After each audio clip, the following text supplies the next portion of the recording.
Pemirsa, di tangan saya ini ada satu keping emas kecil. Tapi jangan lihat dari ukurannya yang kecil, pemirsa. Ini meskipun ukurannya kecil, tapi harganya bikin dompet bisa bergetar. Bayangkan, per gram emas hari ini sudah tembus Rp3.168.000. 3,1 juta rupiah lebih. Satu ini pemirsa. Bagaimana kalau saya punya 2 emas per gram? Bagaimana kalau saya punya 3 emas per gram? Artinya 3 ini saya sudah punya 10 juta rupiah. Belum lagi kalau saya punya segede ini. Belum lagi saya punya segede ini.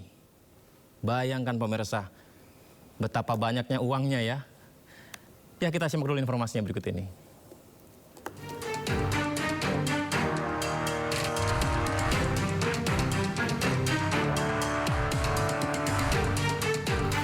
Sejak tahun lalu, harga emas merangkak naik. Kenaikan signifikan terjadi pada Oktober tahun lalu, di mana 1 gram logam mulia mencapai 2,3 juta rupiah lebih per gram. Awal tahun ini kilo emas semakin tak terkejar sejak hari Rabu 1 gram emas tembus 3 juta rupiah. Dan hari ini 29 Januari 2026 harga emas 1 gram mencapai 3.168.000 rupiah.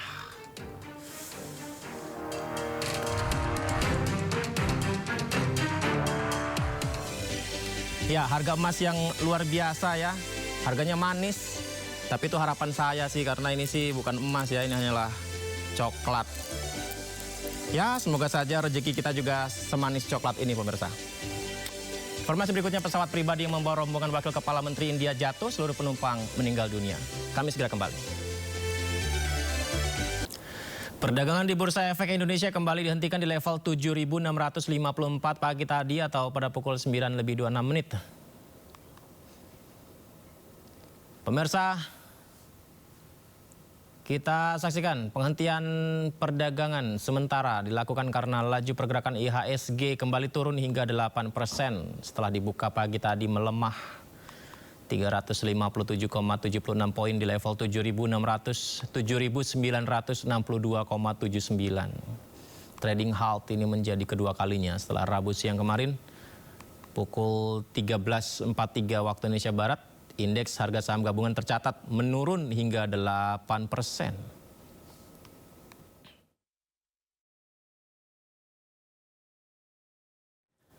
Dan pemirsa, BEI, Bursa Efek Indonesia berupaya memenuhi standar Morgan Stanley Capital International atau MSCI bersama Otoritas Jasa Keuangan dan Kustodian Sentral Efek Indonesia atau KSEI terus berdiskusi mengambil langkah perbaikan dan transparansi data. Pasar merespon dengan aksi jual besar-besaran akibat keputusan Morgan Stanley Capital International atau MSCI yang melakukan pembekuan sementara rebalancing indeks saham Indonesia sejak 27 Januari 2026.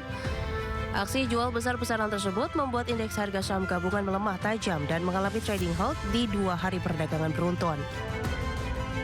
Direktur Utama Bursa Saham Indonesia Iman Rahman menjelaskan konsultasi free float atau aturan batas minimal saham publik antara BEI dan MSCI yang berujung pembekuan MSCI membekukan rebalancing saham Indonesia karena perbedaan metodologi free float dengan Bursa Efek Indonesia. Hal inilah yang memicu IHSG melemah cukup dalam. Iman menambahkan Bursa Efek Indonesia terus berupaya memenuhi standar MSCI. Kami berdiskusi langsung Pak dengan investor-investor asing. Mereka meminta waktu ke kami untuk menjelaskan apa langkah-langkah yang akan dilakukan oleh OJK dan SRO. Jadi di samping itu juga yang disampaikan Pak Mahendra hari ini kita akan juga sampaikan kepada investor-investor sehingga informasinya jelas.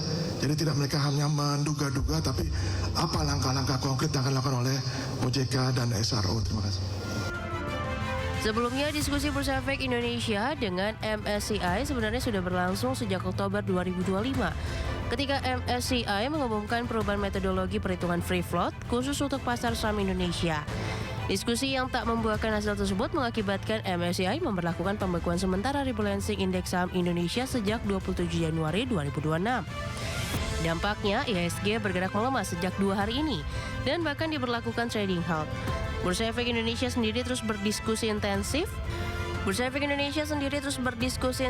dengan OJK untuk mengambil langkah perbaikan dan transparansi data.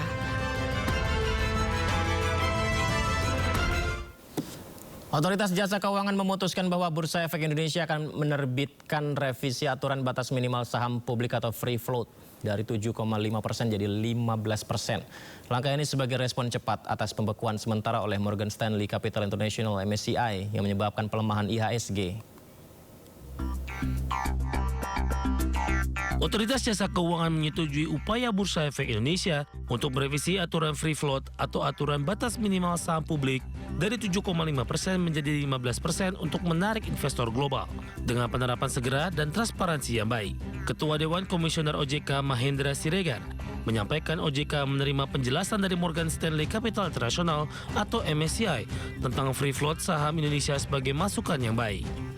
Menurutnya, OJK melihat MSCI tetap ingin memasukkan saham-saham Indonesia ke dalam indeks global. Hal tersebut dinilai Mahendra menunjukkan bahwa pasar modal Indonesia sangat layak investasi atau investable bagi investor internasional. OJK menerima penjelasan itu sebagai masukan yang baik.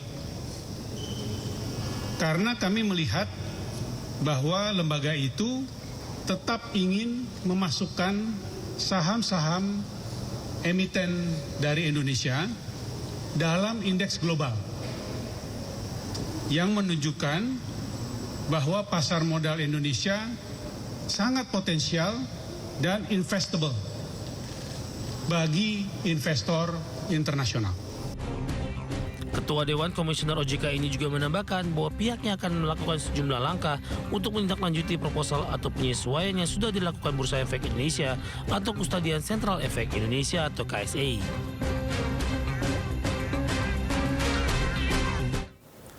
Sementara itu, CEO Danantara Roshan Roslani menilai pembekuan sementara perubahan indeks oleh Morgan Stanley Capital International (MSCI) menjadi penyebab saham pelemahan indeks harga saham gabungan cukup dalam.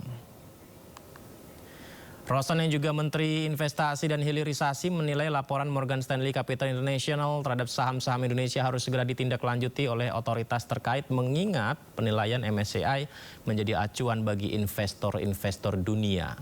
Roshan berharap Bursa Efek Indonesia lebih transparan dan lebih akuntabel. Meski demikian, Roshan menilai fundamental perusahaan di Indonesia relatif masih kuat terlepas dari pelemahan IHSG yang terjadi.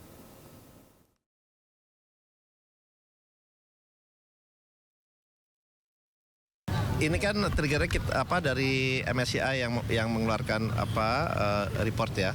Ya memang kita